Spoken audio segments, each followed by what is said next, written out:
Yes, we're on. Hi, everyone. Welcome to the Death versus Desire podcast. This is Kirsten Weiss, mystery author extraordinaire. She's the death part of the equation. I am Allison Chase, or Allison Charles, the romance part, desire part of this equation. And we are here to discuss the classic Gothic mystical novel, Zanoni. But before we do, if you want to, please like this video if you're watching us on YouTube or Facebook. And if you're watching us on YouTube and would like to see more, please click the little bell so you'll get an alert when we publish more videos. Sounds good. Okay. So this is what, our fifth or fourth book that we've reviewed so far? This is our fourth book. Fourth book. I have to say this is my least favorite of all.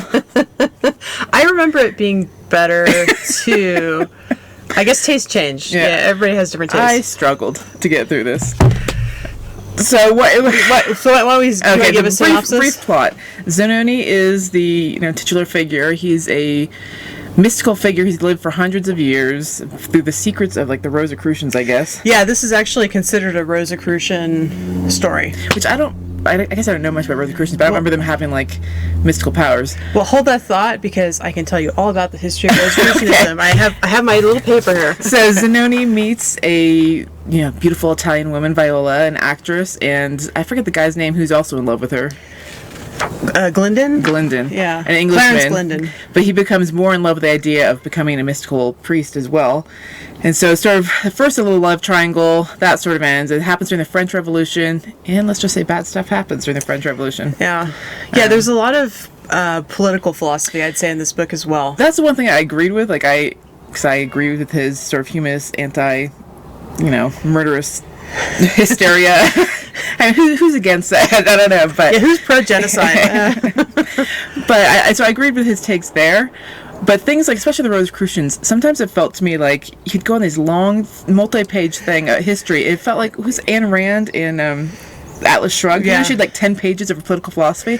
It's okay, so let's back it up. So the book Zanoni is purportedly written by somebody who was part of the mystical order, and he gave the story to the author, who then published it. So it's one of those things where I received this information, I received this story. It's not quite found, but a given manuscript. So it's kind of, and the guy who gives it to him is part of this mystical brotherhood, and so he's trying to explain the brotherhood. And again, it's considered a Rosicrucian text. So should I just talk about Rosicrucianism, what we know about it? Sure, and then let's go to see how much we check off. So, brief history of Rosicrucianism, which I need notes for. So, the Rosicrucians first burst onto the scene in Europe in the early 1600s when two manifestos were published under pseudonyms in Germany between 1607 and 1617, as well as a third allegorical story with lots of alchemical symbolism. And it's unclear if the manifestos and the story were produced by the same authors. But the first manifesto told the story of the secret brotherhood of the Rose Cross, Rosicrucians, allegedly founded in the 1400s. And the second manifesto explained this brotherhood was Christian but not Catholic, and the brotherhood's goal was a second Reformation, the first Reformation being the Protestant Reformation, and that this brotherhood of alchemists and philosophers and sages were preparing to transform Europe. But it really spoke very little about their philosophy. One thing it did say, I'm going to quote here, is, although the great book of nature stands open to all men, there are but few that can read and understand.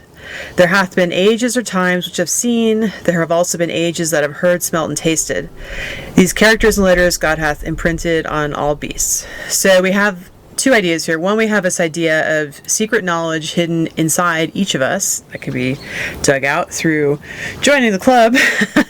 And we also have this idea that in the past we had this past society where people knew more than we know now.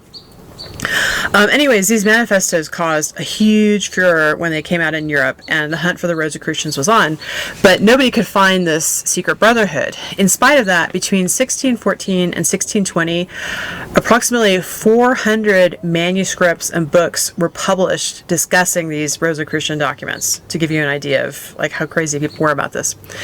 Anyways, finally, somebody confessed to being the author. A man named Johannes Valentinus André professed to be one of the authors, and he tried to bring the whole thing to a halt. He wrote about his shock at how ridiculous the whole thing had become, and that the game, was now over. But controversy erupted over whether he was the person who actually wrote it. Was he lying about writing it? Was he lying about it being a game? What was going on? And so the whole thing did not die. All right, so it's sort of like the Scientologists. Like an author created a religion that took off, even though he didn't actually believe in it as a religion. He's sort of we don't know. We don't know if this guy was lying, telling the truth, or what the story was. And this isn't a religion; it's a secret society, which is different. I mean, they can be the same, but this is different. Okay. So the actual first recorded Rosicrucian societies were found in the Victorian era. And they were organized along fraternal lines, much like Freemasons. They focused on the hidden knowledge of Egypt, where supposedly the original mystery schools and Hermeticism came from. And remember that during the Victorian period, this is when the archaeologists were digging up all sorts of fantastic, tombs and excavating these, really cryptic hieroglyphics and stuff, and there was this huge Egyptian craze going on in the Victorian era. So that could have something to do with why they focused on the Egyptian mystery schools. But what they used as their magical philosophy was Hermeticism, which is based on the writings attributed to Hermes Trismegistus, who was a syncretic combination of the Egyptian god Thoth and you the Greek said a whole god bunch of Hermes. words. I have no idea what you just said. That's okay. You don't have to. Anyways, we got the Egyptian god Thoth, and then we have the Greek god Hermes, and we mash them up. Or some people say it was actually an Egyptian priest and the Greek god Hermes, and we mash them up. So basically, it's a mashup of Egyptian spiritualism, alchemy, and astrology, and it's been very influential. There's a very interesting museum in San Jose, California. If you're ever in the area, yeah, Rosicrucian Museum. Yeah, definitely. If you're in San Jose, it's the coolest Egyptian museum I've ever been. They have their own little tomb that you can walk through. It's really neat. But, so alchemy was a very big part of this book, Zanoni. Yeah, he doesn't really call himself an alchemist, but he acts like an alchemist. And this whole idea of eternal life is sort of what he's got going on, and he's also he has these helping spirits, and it's interesting. But so it was there. Philosophically, I thought it was really interesting when they talked about the French Revolution and what was going on there. And yeah, he did have some very good lines just about human nature. How these people, they actually didn't really want liberty or freedom. They just wanted to be part of the crowd. Yeah, and they just succumb to their the evil part of yourself that you can sort of release when you're part of a crowd and be like.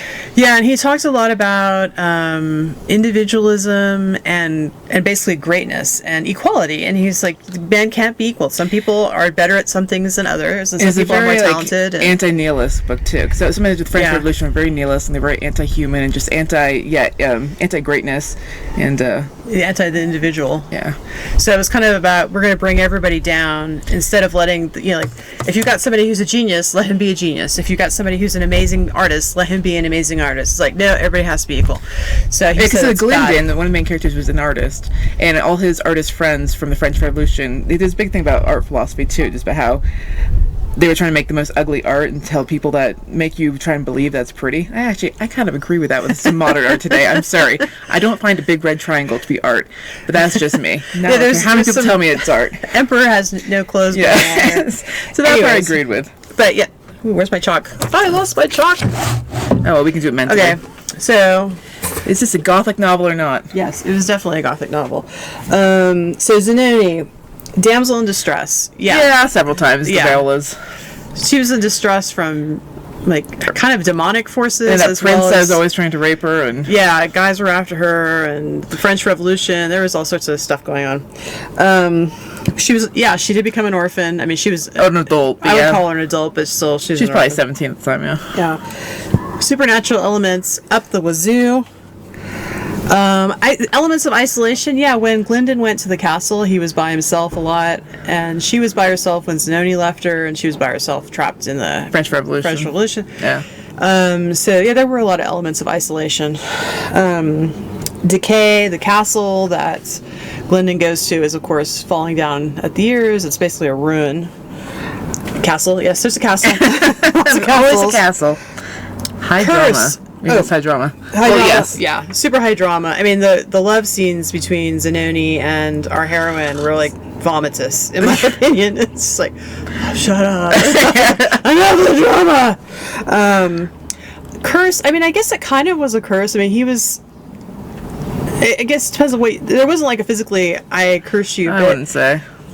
Well, wait a minute. I mean, Glyndon, in the end, he was kind of cursed, but he was being pursued by that demon. Okay. So, again, it depends on how flexible you want to be with the term curse. Yeah. Insanity.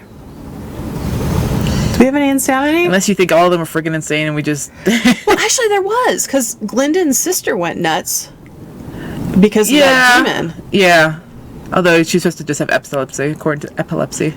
But she kind of went crazy. Yeah. And he was kind of going crazy for a while, too, because he was being pursued by the demons. So, yeah, I'm going to check off the insanity.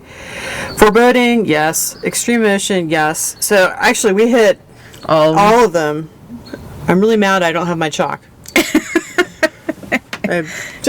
We'll chalk it up later. Yeah, I'll chalk it up later. But we ticked everything. So, it was super Gothic.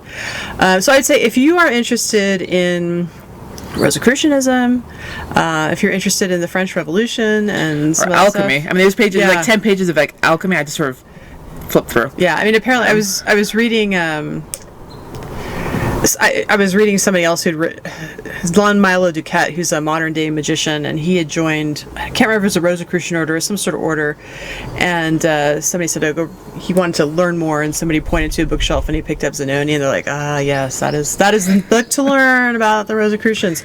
So I am grossly paraphrasing. Apologies to Don Milo Duquette for butchering your story, but. And probably to the Rosicrucians, because we're probably not painting them in the best light either. But. Well, I mean, there is this question.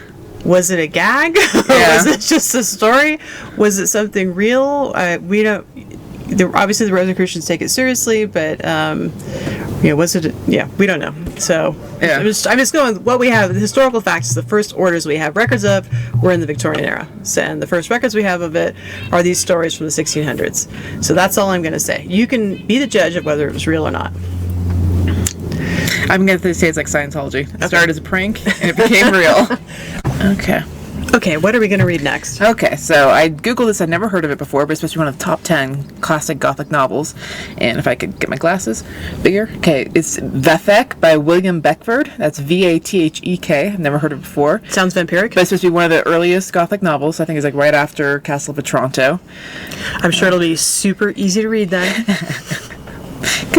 It's got to be easier than Zanoni. That's all I'm going to say. We're not trying to discourage anybody. But there's an English guy who's like only 21, and he's been really pretentious because he wrote it in French and he never translated it to his native English. Someone else had to do that a couple years later. Then he said it wasn't translated right. It's like, we'll write it in English yourself. There's a lot of, Gothic is written by English people. We forgot to mention the whole Italian element. Once again, they go to Italy for the Gothic. Yeah. I think it's like Italy was sort of kind of unusual for them, unknown, but you're still, it wasn't like you're going to in the middle of the woods, so it's still accessible. Yeah. But it was like the gypsies of the day or something. Yeah. Exotic Italians. Yes, exactly.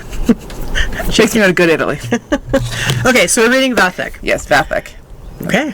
So have a good rest of your day. Yeah. Bye-bye.